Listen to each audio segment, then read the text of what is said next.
Alhamdulillah sudah kemarin ke rumah sakit dan sudah melepaskan jahitannya dan Alhamdulillah sudah sangat membaik, sehat walafiat. Ya biasanya kalau namanya luka ya mungkin ada sedikit kayak merasa gatal-gatal proses penyembuhan.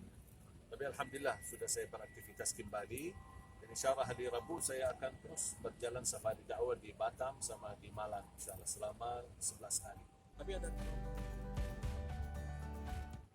Trauma buat apa? Trauma kalau kita takut mati. Dan sebenarnya rasa trauma itu tidak akan menundurkan kematian. Ya kalau rasa takut, ada rasa takut sebagai manusia. Ya manusia kita kan wajar kalau ada rasa takut. Tapi jangan berlebih-lebihan rasa takut yang menghambatkan kita beraktivitas. Rasa takut seolah-olah kita bisa terhindar dari kematian. Kalau sudah ditetapkan oleh Allah kematian yang habis umur, tidak mungkin bisa kemana-mana. Makanya saya santai, saya jalan, beraktivitas. Alhamdulillah diberikan oleh Allah keselamatan dan ini ujian menjadi pelajaran. Tinggal hanya meningkatkan waspada aja. Waspada untuk ke depan menjadi lebih baik dan demi melancarkan dakwah. Kalau sejarah pribadi saya tidak pernah minta, tapi Alhamdulillah perhatian dari aparat polisi ketika kemarin habis kejadian, saya lanjut acara di Lampung, 3 acara habis kejadian, Alhamdulillah dikawal terus. Kemudian saya lanjut di Malang pun sama dapat perhatian dari aparat kepolisian. Dan saya secara pribadi tidak pernah minta, tapi ini merupakan sinergi antara polisi dan para da'i yang mudah-mudahan bisa diteruskan supaya bisa bukan hanya untuk Ali Jabir, tapi saya harap untuk seluruh para ulama di Indonesia. Belum, saya punya niat insya Allah selepas safari dakwah saya berkunjung ke Lampung.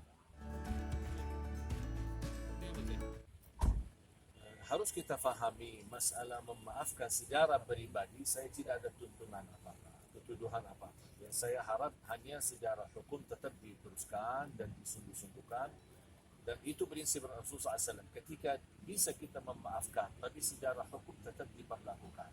Artinya, saya tidak punya wewenang untuk ikut campur masalah hukum. Apa yang ditentukan dari segi hukum, saya tidak ikut campur, saya pasrah. Tapi secara pribadi, saya justru mendoakan semoga Allah ampuni. Bahkan mudah-mudahan Allah anugerahkan dari keturunan beliau, mudah-mudahan menjadi banyak menghafal Al-Quran untuk Indonesia. Saya dapat berita begini, Allahu a'lam, terpengaruh katanya dari sosial media, bisa saja jadi begini, Allahu a'lam. Tapi mudah-mudahan apa yang dia selama ini bisa mendapatkan pelajaran, mungkin salah satu acara di wawancara kalau tidak salah di Fakta TV One, beliau sendiri menyampaikan juga permohonan maaf ketika ditanya gimana sama perilaku, dia bilang sama kurban, dia bilang saya mohon maaf, sama keluarganya pun dia mohon maaf.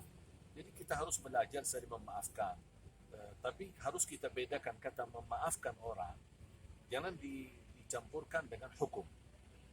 Mohon maaf kalau kita semua orang yang bersalah kita maafkan semua dan tidak dijalankan hukum, berarti buat apa ada penjara, buat apa ada polisi, buat apa ada hukum. Makanya kita harus tegakkan hukum ini supaya betul-betul menjadi pelajaran bagi orang lain dan juga bisa menyadarkan semua pihak untuk bagaimana kita harus waspada termasuk ulama dan para dai kita. Karena saya orangnya netral. Tidak pernah menimbulkan permusuhan. Tidak pernah saya punya perasaan yang tidak enak sama orang atau apalagi menyakiti orang lain. Selalu saya berusaha menjaga. Mungkin ada salah ketika saya berdakwah, mungkin ada salah kata, yang namanya manusia bukan sempurna.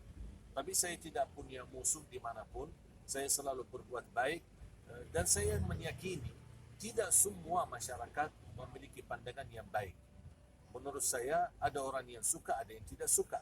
Dan ini menurut saya, bagi saya pribadi, bukan target saya. Orang suka, orang tidak suka, orang senang, tidak senang, itu bukan target saya. Target saya adalah Allah. Ridha Allah, Allah senang, Allah suka, sudah. Itu menjadi target saya.